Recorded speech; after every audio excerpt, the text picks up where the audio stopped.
চিংড়ি মাছ ও ডিম দিয়ে এমন একটা রেসিপি বানাবো, একবার বানালে বারবার বানিয়ে খাবে। নমস্কার বন্ধুরা, তোমাদের সকলকে রুমির হেসেল ঘরে স্বাগত জানাই। আমি রুমি। আজ আমি শেয়ার করব একদম ইউনিক চিংড়ি মাছের মধ্যে ডিম দিয়ে একটা রেসিপি, যেটা খেতে হয় খুবই সুন্দর। গরম গরম ভাতের সাথে খেতে ভীষণই ভালো লাগে। তাহলে চলো রেসিপিটা শুরু করা যাক। এখানে আমি চিংড়ি মাছ নিয়েছি, খুব বেশি বড় সাইজের না, মিডিয়াম সাইজেরই চিংড়ি মাছ নিয়েছি, প্রায় 300 গ্রামের মতো।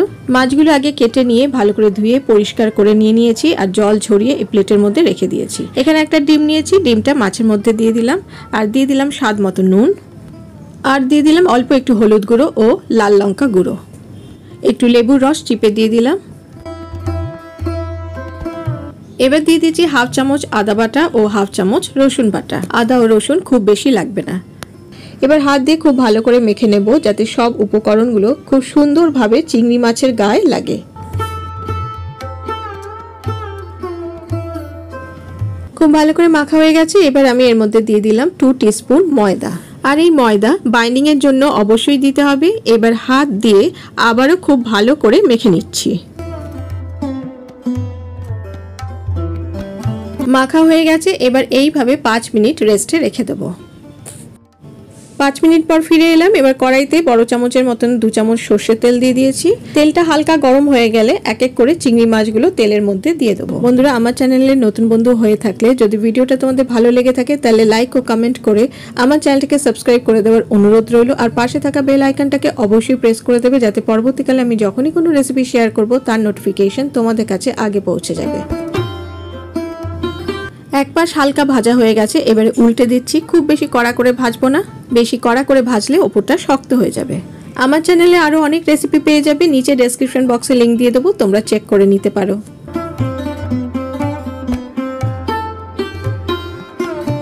মাছগুলো ভাজা হয়ে গেছে, এর থেকে বেশি ভাজার দরকার নেই। এবার মাছগুলো তুলে নিচ্ছি। ব্যাস, চিংড়ি মাছগুলো ভেজে তুলে নেওয়া হয়ে গেছে। এবার এই চিংড়ি মাছ ভাজার তেলের মধ্যেই আমি আর তেল অ্যাড করছি না, কারণ তেলটা যথেষ্ট পরিমাণে আছে। দিয়ে দিলাম হাফ চামচ গোটা জিরে। জিরেগুলো একটু ভেজে নেব, আর জিরেটা দিলে ফ্লেভারটা খুব ভালো আসে। জিরেটা লালচে করে ভাজা হয়ে গেছে। এবার এর মধ্যে দিয়ে দিচ্ছি পেঁয়াজ কুচি। আমি এখানে একটা বড় সাইজের পেঁয়াজ কুচিয়ে নিয়েছি। এবার পেঁয়াজগুলোকে খুব ভালো করে ভেজে নেব। একটু নুন দিয়ে দিলাম, তাতে পেঁয়াজগুলো তাড়াতাড়ি ভাজা হয়ে যাবে। পেঁয়াজ খুব সুন্দর করে লালচে করে ভাজা হয়ে গেছে। এবার এর মধ্যে দিয়ে দিচ্ছি টমেটো কুচি। আমি এখানে 2টো মিডিয়াম সাইজের টমেটো ব্যবহার করেছি। এই রান্নাটায় টমেটোর পরিমাণটা একটু বেশি লাগে। টমেটো একটু নাড়াচাড়া করে এর মধ্যে দিয়ে দেবো হাফ চামচ আদা বাটা। আদা বাটাটা খুব ভালো করে ভেজে নেব, যাতে আদার কাঁচা গন্ধটা চলে যায়। আদার কাঁচা গন্ধ চলে গেছে আর টমেটোটাও বেশ নরম হয়ে গেছে। এবার এর মধ্যে অ্যাড করছি কিছু গুঁড়ো মশলা। দিয়ে দিলাম হাফ চামচ হলুদ গুঁড়ো, হাফ চামচ জিরে গুঁড়ো, হাফ চামচ ধনে গুঁড়ো আর 1/4 চামচ লাল লঙ্কা গুঁড়ো আর হাফ চামচ কাশ্মীরি লাল লঙ্কা গুঁড়ো। স্বাদ মতো নুন দিয়ে দিলাম আর অল্প একটু জল দিয়ে মশলাটাকে ভালো করে কষিয়ে নেব। মশলা থেকে খুব সুন্দর তেল ছেড়ে দিয়েছে। এবার আমি অ্যাড করছি একটা ছোট বাটির পরিমাণে দুধ। দুধের পরিবর্তে তোমরা গরম জল অ্যাড করতে পারো, তবে দুধটা দিলে খেতে কিন্তু ভীষণই ভালো হবে। এবার দুধটা দিয়ে ভালো করে নেড়ে চেড়ে মিশিয়ে নেব।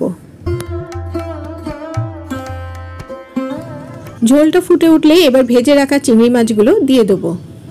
চিংড়ি মাছগুলো দেওয়ার পর আবারও একটু ভালো করে নেড়ে চেড়ে নিতে হবে। এবার আমি এখানে দিয়ে দিচ্ছি 3টে চেরা কাঁচা লঙ্কা। আর কাঁচা লঙ্কাটা দিলে পরে ফ্লেভারটা খুবই ভালো আসবে।